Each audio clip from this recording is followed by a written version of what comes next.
Hello and अस्सलाम वालेकुम everyone, welcome again to दूसरा व्यू। आज हम बात करेंगे एक बहुत टची टॉपिक के बारे में कुछ लोगों के लिए। वसीम खान, जिनको बुलाया गया था दिसंबर 2018 में, उनको काफ़ी मीडिया ने क्रिटिसाइज़ किया, अब तक काफ़ी ने सपोर्ट भी किया, लेकिन काफ़ी हद तक क्रिटिसाइज़ ही किया। मुझे फील होता है कि ही always got the unfair end of the stick, और उनको उन चीज़ों पे हाईलाइट नहीं किया जाता जो उन्हें की हैं या उनके जो कारनामे हैं। तो एक जनरल पॉइंट ऑफ व्यू देंगे, जनरल ओवरव्यू देंगे दोनों साइडों को बताते हुए। ये नहीं बोलेंगे कि बहुत पैसे कमाते हैं, ये बस we don't run a sloppy shop over here. तो अच्छी अच्छी बातें करेंगे दोनों साइडों से।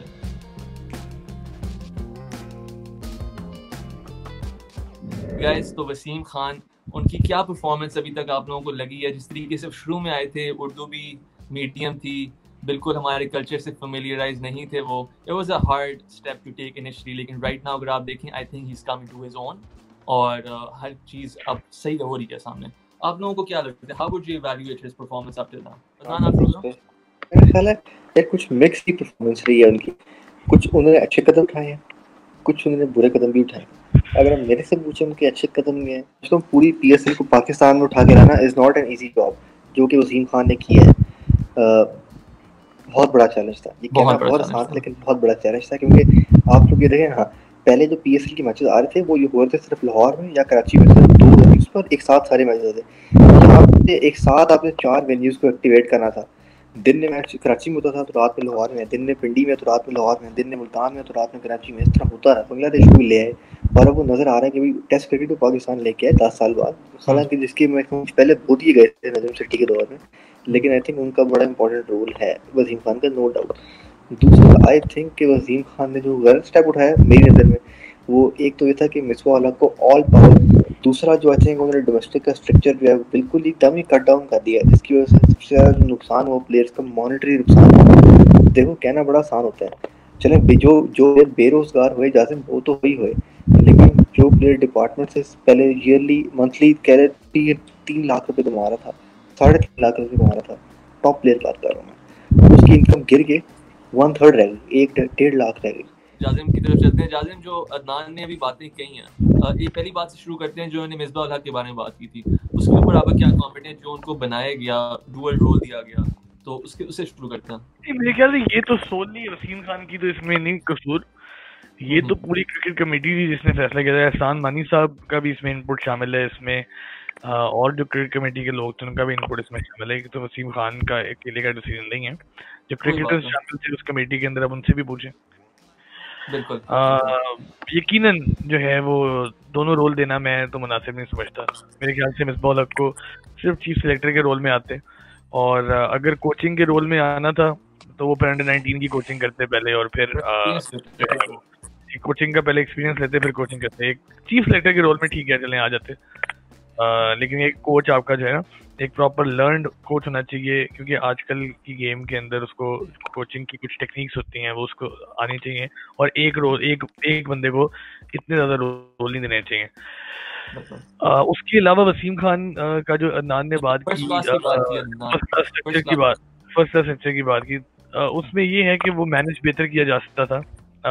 उसमें डिपार्टमेंटल क्रिकेट को मुकम्मल तौर पे ख़त्म नहीं करना चाहिए था। आप एक कायद-ए-आज़म ट्रॉफी ज़रूर करवाते जिसमें 6 टीम्स ही आप यूज़ करते, लेकिन साथ ही आप एक डिपार्टमेंट का भी सीज़न जो है वो आप शुरू कर सकते थे, जिसमें आप ओडीआई का बेशक जो टूर्नामेंट है आपका, वो आप डिपार्टमेंट का कर सकते थे, एक सीज़न क्रिएट कर सकते थे। बहुत ऑप्शन थे आपके पास, T20 का सीज़न कर लेते, बहुत सारी ऑप्शन थी। किसी न किसी तरीके से डिपार्टमेंट को लाइव रखना ज़रूरी था, लेकिन ये भी जरूरी था कि जो उन्होंने किया है कि फर्स्ट क्लास स्ट्रक्चर बड़ा अच्छा स्ट्रक्चर है और क्वालिटी क्रिकेट आपको इसी से मिलेगी, प्लेयर्स आपको इसी से आगे आएंगे, ये भी करना जरूरी था। लेकिन ये कि उसको कॉम्प्लीमेंट करना चाहिए था। देखिए, यहाँ पर किसी भी अच्छे मुल्क के अंदर खान साहब बात करते हैं रियासत मदीना की और वेलफेयर स्टेट की, तो वेलफेयर स्टेट और रियासत मदीना का तो तकाजा है कि अगर किसी ऐसे इकदाम की वजह से जो है, अगर जॉब्स जा रही हैं, रोजगार खत्म हो रहा है, जिंदगियां तबाह हो रही हैं, तो उसका मुतबादिल भी जो है वो रियासत को देना चाहिए। तो अगर ये डिपार्टमेंट का पीसीबी ने ख़त्म किया है, उससे लोग बेरोजगार हुए हैं, तो उसका एक मुतबादिल भी पीसीबी को तैयार रखना चाहिए था। ठीक है, ये बात है। उसके अलावा बाकी जहाँ तक मेरे ख्याल से वसीम खान का जो मेन रोल था ना, जिसकी वजह से वसीम खान को लाया गया था सबसे, वो था क्रिकेट डिप्लोमेसी और इंटरनेशनल क्रिकेट अफेयर्स और वो माइंडसेट समझते हैं वसीम खान दूसरी बोर्ड का, और एहसान मानी की भी अच्छी काबिलियत है कि वो माइंडसेट समझते हैं, because Wasim Khan has done tremendously well, exceeding expectations अभी तक। अब बाकी अब जो क्रिकेटिंग मैटर्स हैं, अब और उसमें हम ऑल इन ऑल बात बॉलर के ऊपर करेंगे, ऑल इन ऑल जब क्रिकेटिंग पे बात आएगी उनकी, जब अपनी इवैल्यूएशन होगी तब उस पर करेंगे। इधर मैं इस वसीम खान के ऊपर थोड़ी बातें करना चाहता हूँ। पहली बात तो फर्स्ट क्लास स्ट्रक्चर पे वापस आऊँगा, जो अदनान ने कहा था कि बहुत ज़्यादा लोग बेरोजगार वगैरह हुए हैं, तो हमें इस बात को अंदाज़ा लगाना होगा कि वसीम खान की डिसीजन नहीं थी ये रिस्ट्रक्चर करना, ये डिसीजन आई थी ऊपर से इमरान खान से। इमरान खान की गुजारिश पे ये हुआ था, तो Wasim Khan was just facilitating it. अगर उन्होंने बनाया उस तरीके को तो आप उन्हें ब्लेम ना करें, आप इमरान खान को ब्लेम करें, कोई ब्लेम करने को है। दूसरी बात, अब इनका आप विजन देखते हैं, ये वॉरिक के MBA स्टूडेंट हैं और इन्होंने वैसे ही बहुत ज़्यादा सर्विसेज की हुई हैं। इन्होंने जो इंग्लैंड में क्रिकेट थी उसको स्कूल क्रिकेट को रिवाइव करने में बहुत इनकी वो थी कॉन्ट्रीब्यूशंस, लेकिन इसके बारे में कोई बात करता नहीं है मीडिया में। इसके बारे में किसी ने बात करनी नहीं है कि पैसों के बारे में बात करनी है, ठीक है। तो अब ये सारी चीज़ें कर चुके हैं, अब पैसों के बारे में बात कर लेते हैं। बहुत कमाते हैं पैसे। इधर मैं इनके बारे में एक सवाल ज़रूर खड़ा करूँगा।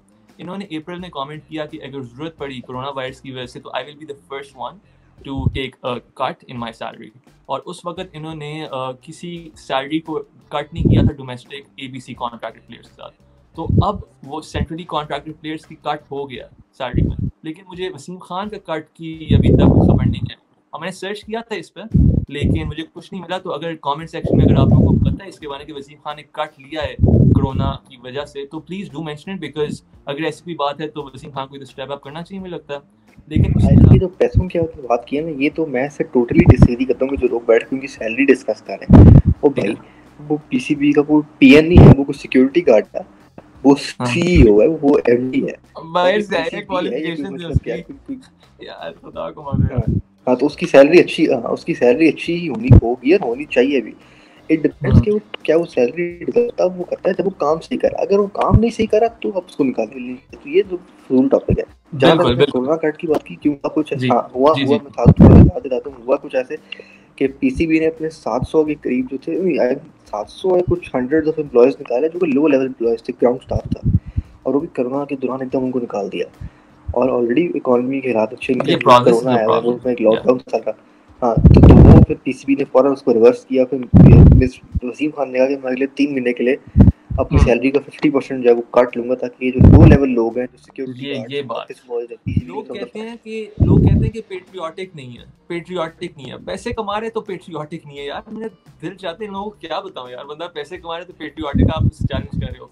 खैर मुझे इस बात की समझ नहीं आती। इनके जो फ्यूचर प्लान्स हैं उस पर चलते हैं। इनके फ्यूचर प्लान है 6 एसोसिएशंस बनानी है जो खुद ही थ्राइव करें और वो फैसिलिटेट करेंगी स्कूल क्रिकेट वगैरह को। तो ये इनकी थॉट्स हैं अगले 4 साल में। 5 ईयर प्लान के साथ आए थे, उन्हें अनाउंस कर दिया। विमेन क्रिकेट को एम्पावर करने की, इन्वेस्ट करने की इनकी वो है। अंडर 19 के ऊपर इन लोगों ने फोकस करना है, इसलिए वो हाई परफॉर्मेंस सेंटर बनाए, हाई परफॉर्मेंस सिस्टम बनाए एक नया हाई परफॉर्मेंस सेंटर में। तो ये हर चीज़ हो रही है हमारे सामने। और सबसे बड़ी बात ये है कि आप लोगों ने पाकिस्तान क्रिकेट को कब से फॉलो किया।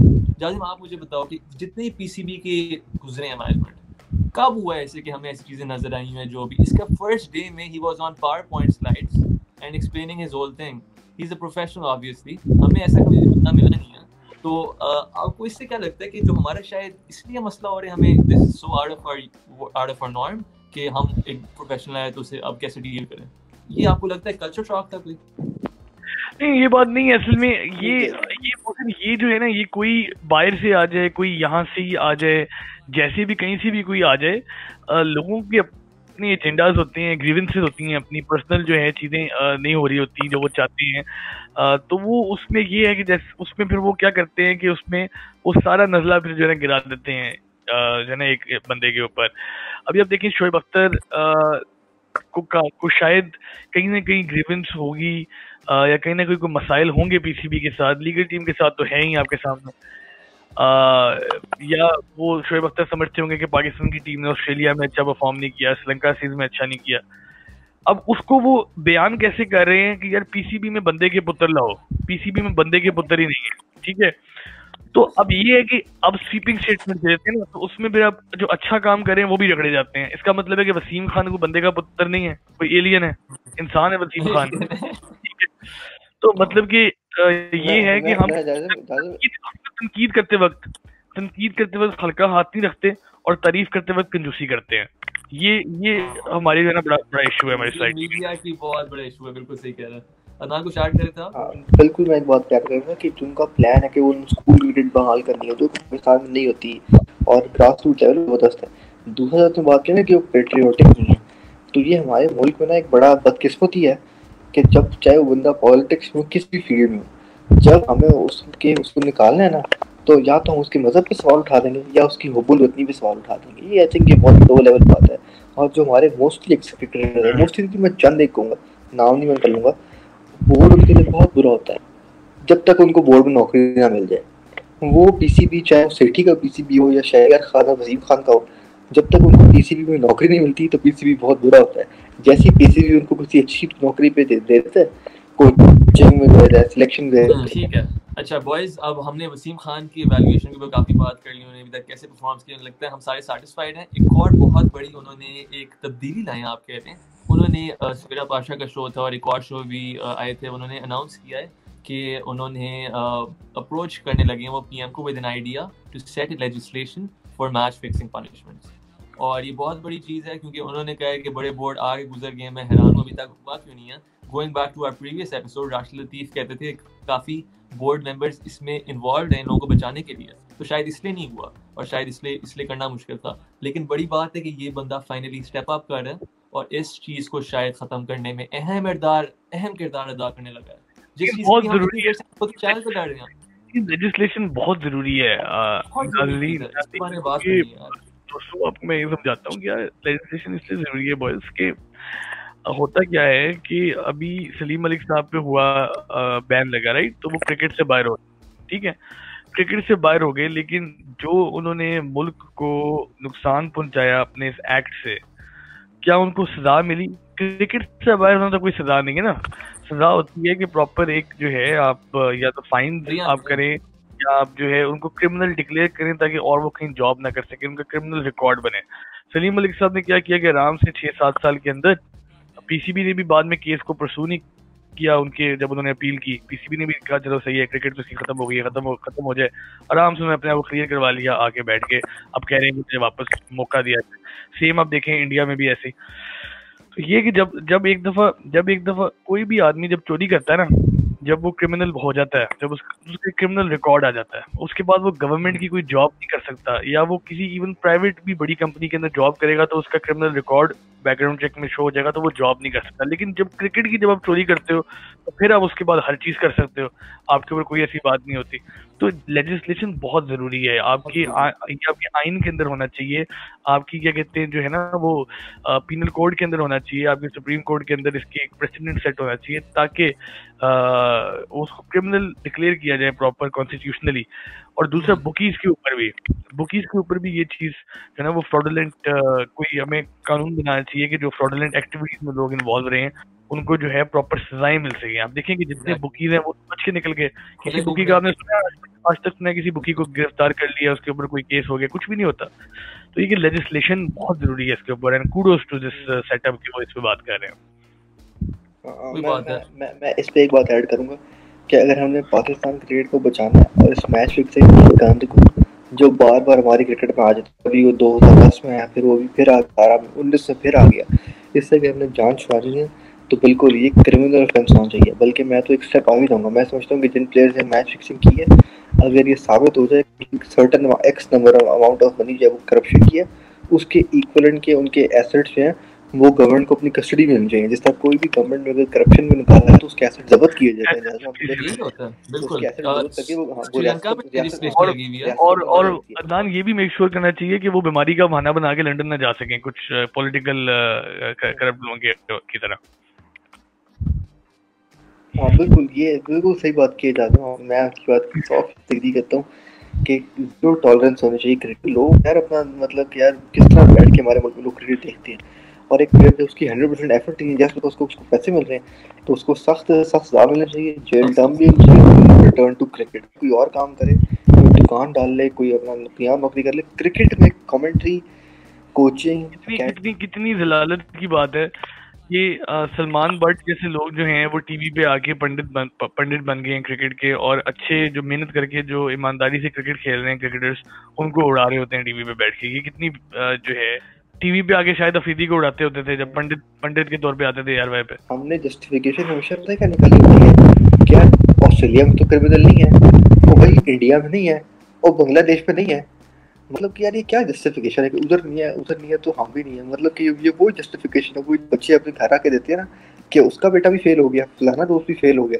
तो मैं भी फेल। बिल्कुल ठीक कह रहे हो, बिल्कुल सही कह रहे हो। और मैच फिक्सिंग का इसमें देखना ही रेगुलेशन लाते हैं, they have to make sure कि ये पीएसएल के लिए भी हो, फर्स्ट क्लास के लिए भी हो, इंटरनेशनल के लिए भी हो। ये सिर्फ ना इंटरनेशनल क्रिकेट के लिए ना हो, ताकि शुरू जड़ से निकाला जाए इस चीज को और खत्म किया जाए कि जिस तरीके से हमारे प्लेयर्स आए हो रहे हैं, टैलेंट आया हो रहा है। उमर अकमल जैसा टैलेंट, इतना बड़ा टैलेंट वो जाया हुआ, सही, उससे पहले जो टैलेंट्स आए हुए हैं खत्म करने किसी पॉइंट में होता है। Okay guys, so that was part 2 of episode 10। अब एक ही पार्ट है इस हफ्ते का बायो।